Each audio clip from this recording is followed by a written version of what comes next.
Chaos and scale have always been the foundation of the Battlefield franchise, and Battlefield 5 is no different. Squads of soldiers relentlessly push towards objectives with either sheer force or improvised tactics, while gunfire and explosions ring throughout the beautiful but war-torn landscapes. It's an overwhelming sensory experience and, for the most part, a fine execution of a familiar formula.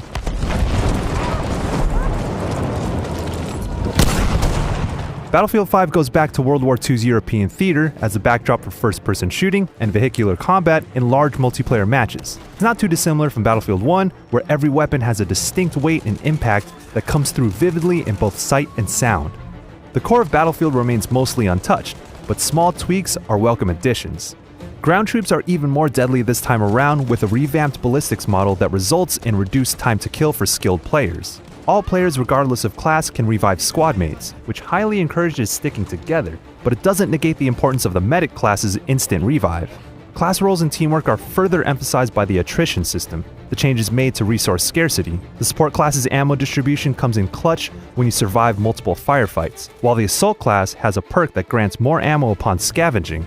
The game's health system is partially auto-regenerating, but relies on having a medkit on hand distributed by medics. As impactful as attrition sounds, it's not so overbearing as to drastically shake up Battlefield's core, though it does make going rogue less viable.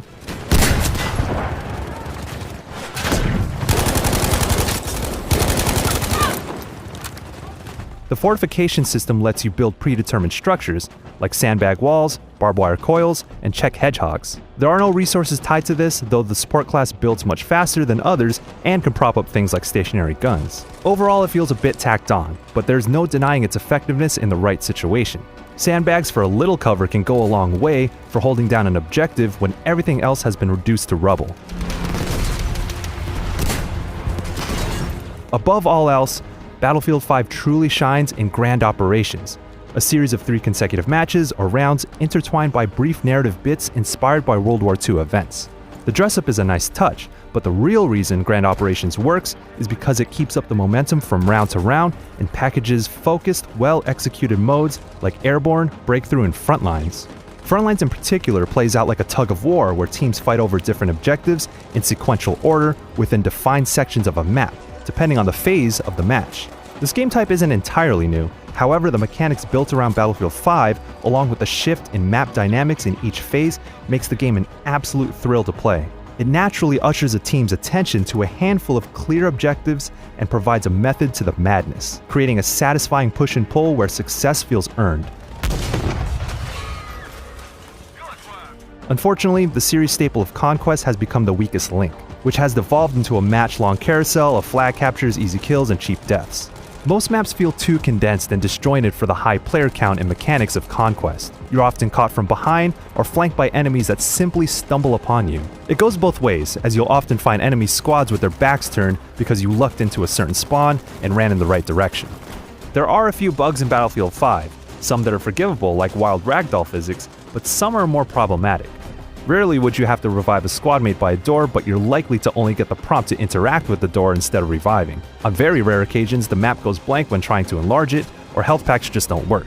Thankfully, it's not enough to overshadow the game's best parts. All the while, you'll be earning XP for a number of separate progression paths. There isn't a ton to unlock, but leveling up weapon proficiencies lets you customize them to your playstyle. And various weapons and pieces of equipment unlock as you rank up classes. It's a fairly sensible system, though the same can't be said about vehicles, since they're hard to come by and each one ranks up separately. Customizing each class's appearance is where cosmetics like different uniforms and weapon skins come into play. It's also how company coins factor in, the in-game currency that you earn through challenges like daily orders or assignments or finishing matches. Most cosmetics can be acquired with company coins, but you should note that weapon and vehicle perks are also tied to company coins, at least at relatively low cost. There are no microtransactions at the moment, but are said to be implemented in the future for cosmetics only.